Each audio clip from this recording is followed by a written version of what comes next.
You know, when you find that one-of-a-kind piece of jewelry, the one that speaks to you, Absolutely. there's a story there, right? Yeah.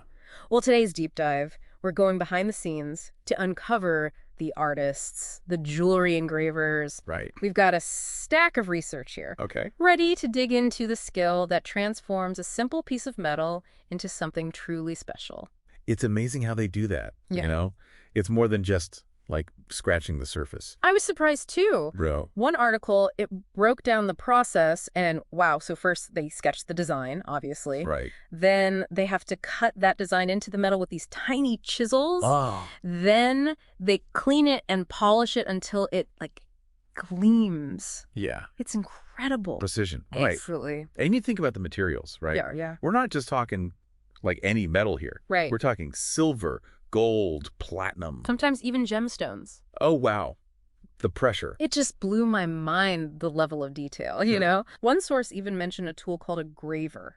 Okay. It's a very sharp chisel with this like mushroom-shaped handle for grip. For control.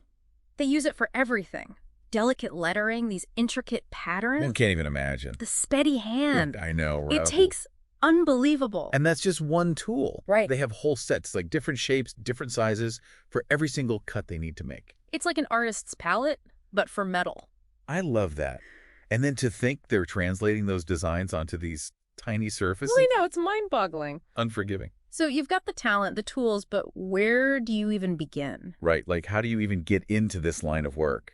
Our sources describe this kind of apprenticeship, right? Okay. You start as an assistant. Okay. You work your way up. Yeah. Get this master engraver. Wow. Like a Jedi master of jewelry? It really is. Wow. And it highlights just how many years of dedication this takes. Oh, yeah. It's not even just the technical stuff, you know? Right, right. It's developing your eye artistically, Your style. understanding how these metals work. They all behave so differently. And of course, client relationships. Absolutely. That's key in any craft, right? Yeah. That personal touch. And speaking of client relationships, that's where it gets really cool. I know you were curious about how they take a client's vision and turn it into reality. Yeah, the personalization aspect is fascinating. It's got to be so collaborative, right? Oh, I'd imagine. The client shares their story, their idea, Right. and the engraver uses their skills to bring it to life. It could be anything. A family crest, a date, even, get this, a sound wave of a loved one's voice. Wait, a sound wave? A sound wave, I know. Oh, I never would have thought of that. That just blows my mind. Yeah. So they're not just artisans, they're historians, storytellers. Weaving emotion and history into every stroke. Okay, now I'm dying to know more about this master engraver title. What does that even mean? Is there like a secret handshake, a secret society? Secret handshake. Yeah. Probably not. But seriously though, what takes you to that master engraver level? One source described it as like this perfect storm. Okay. Technical brilliance, artistic vision, Right. this almost intuitive understanding of the craft. Wow. They can take on the commissions that make other engravers, like, scratch their heads. Really? Like, how do they even do that? So not just technical wizards then, right? No. They're actual artists. Exactly. Wow. Maybe they've got a signature style, maybe a technique, Right. or they're just pushing the boundaries of what's possible with engraving. I'm picturing someone who can engrave, like, the entire Lord of the Rings script on the head of a pin. I wouldn't put it past them. Right. But they also often become mentors themselves, Oh. passing down knowledge experience Yeah. to the next generation. It is like a lineage. Yeah. Keepers of the flame. Yeah, that makes me think about technology and how it's impacted this, like, old craft. Sure. We talked about CAD software earlier. Right, right. Would a master engraver even use that? Or are they all about tradition?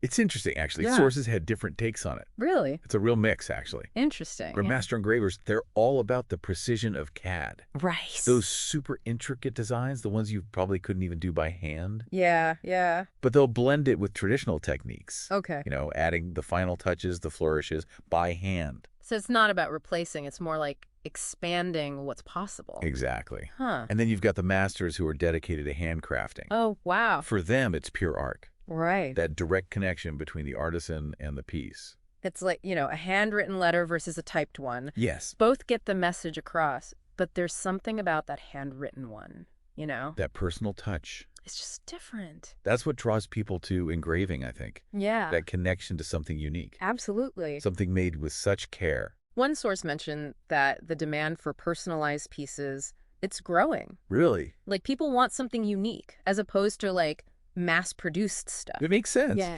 People crave that personal connection. And that's where engraving really shines, For sure. not just adding a name or date. It's about capturing a memory, Right. a feeling, a connection. Did the sources have any examples of the work?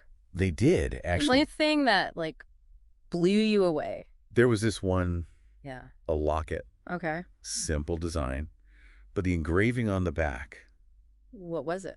it was breathtaking. Tell me. It was a gift from a client to their partner. Okay. And they'd engraved a picture of a place special to them where they first met. No way. On the back of a locket. I know. You're kidding. Tiny trees, the outline of a building, Oh my God. even like little clouds. That's insane. Other The than it- detail. Amazing, right? Like a tiny secret world. And that's the power of a master engraver. Taking something ordinary, like Yeah. metal, and making it, a vessel for memories, emotions. Start etching a little piece of someone's soul into it. That's beautiful. That's incredible. And it explains why this craft's still going strong. Right. Even today. It's timeless. Yeah. That human touch, you just can't replicate it. We've talked about the artistry, the technical side. Right, right. But what about actually being a jewelry engraver? You mean like the business of it? Yeah, how do you make a living doing this, especially if you're just starting out? It's a good question. Yeah. Especially now with like online marketplaces, social media, all that. Right, it's a whole new world. Did the sources talk about that at all? They did, actually, Yeah. especially for engravers starting out, or if you want to go solo. So it's not all like brick and mortar shops anymore? Not at all. Interesting. And a good online presence, it's key these days. Makes sense. You got to be where the people are. What does that even look like, though, for an engraver? Well, for starters, your online portfolio, it's got to be top-notch. like pictures of your work and stuff? Oh, yeah. Okay. High-quality photos, Right. detailed descriptions of everything, maybe even like client testimonials. So you're not just an artisan, you got to be a bit of a marketer, too. A little bit. Wow. But it goes even further than that. Really? Social media is huge now Oh, yeah. for connecting directly with people, Okay. giving them a behind-the-scenes look, Like showing your process. Exactly. Yeah. Even offering like online consultations. So you're crafting your own success story alongside the actual pieces you make. I love that. That's a great way to put it. It's amazing. The sources even talked about niche specialization, What's that? like focusing on one specific type of engraving or catering to a certain client base. So instead of being a jack of all trades, you become like the master of one. Exactly. Like maybe you're the vintage watch restoration guru, Cool. or you make custom engraved dog tags. So if I need a dog tag with a secret message, I know who to go to. There you go. That's really smart. Find your niche, own it. This is fascinating. I had no idea the world of jewelry engraving was so, Diverse. yeah, It really is. more than meets the eye. A hidden gem of a profession. That's a great way to put it.